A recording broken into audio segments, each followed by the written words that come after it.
dan menjadi penyebab turunnya rahmat dan barakah. Amin ya rabbal alamin. Nah, pada kesempatan ini saya ingin menyampaikan beberapa hal yang saya pandang cukup perlu untuk disampaikan berkenaan dengan pembebasan bersyarat yang saya peroleh pada kesempatan hari ini. Jadi yang pertama ingin saya sampaikan adalah apresiasi dan penghargaan, rasa terima kasih yang tinggi kepada istri saya tercinta Asy-Syarifah Fadlun binti Fadil bin Hasan Ibnul Habib Al-Mufti Utsman bin Yahya, yang mana beliau dengan segenap 7 putri saya selama ini dengan setia mengikuti dari mulai awal pemeriksaan sampai persidangan, sampai juga kepada penahanan, dan kemudian rutin pembesukan, kemudian rutin terus memberikan semangat, dan pada akhirnya juga harus keluarga juga yang harus memberikan jaminan untuk pembebasan bersyarat. Jadi ini sengaja saya garis bawahi, pembebasan bersyarat saya bukan pemberian partai politik, bukan pemberian pejabat, bukan pemberian kekuasaan, bukan.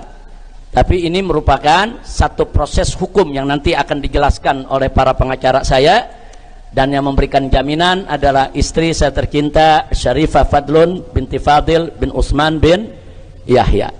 Nah, mudah-mudahan kita doakan beliau dengan saya punya 7 putri semua senantiasa diberikan oleh Allah ridhonya, dipanjangkan umur dalam taat dan ibadah, sehat walafiat, dijauhkan daripada segala bala dan musibah, amin ya rabbal alamin. Nah, kemudian berikutnya apresiasi yang tidak kalah pentingnya untuk saya sampaikan, yaitu kepada rekan-rekan seperjuangan yang luar biasa.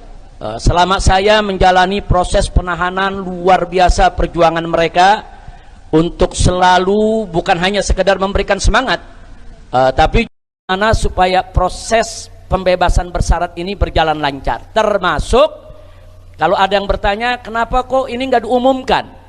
Nah, tadi sudah dijelaskan oleh Syekh Yusuf Marta.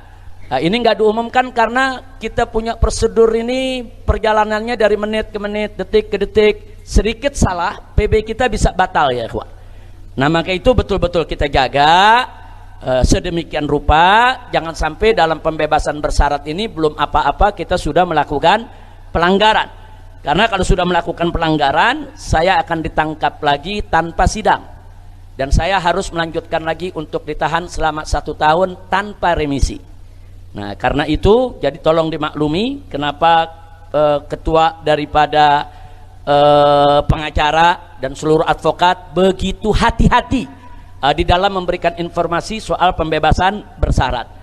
Nah, alhamdulillah semalam saya sampai jam 9 malam masih ada di Bapas. Kita menyelesaikan semua administrasi didampingi oleh Syekh Yusuf dan para pengacara, dan tadi pagi setelah sholat subuh langsung dijemput dibawa ke rutan Cipinang. Kemudian di sana juga kita menyelesaikan semua administrasi, dan alhamdulillah semuanya lancar. Insya Allah nanti akan disampaikan soal prosedur hukumnya oleh para pengacara kita. Nah, itu pertama. Kedua yang ingin saya sampaikan. Ketiga, juga apresiasi dan penghargaan yang sangat tinggi ingin saya sampaikan kepada seluruh tim pengacara, kepada seluruh tim hukum yang sudah berjuang habis-habisan dari mulai penyidikan di BAP oleh kepolisian, sampai pelimpahan ke kejaksaan, sampai digelar pengadilan.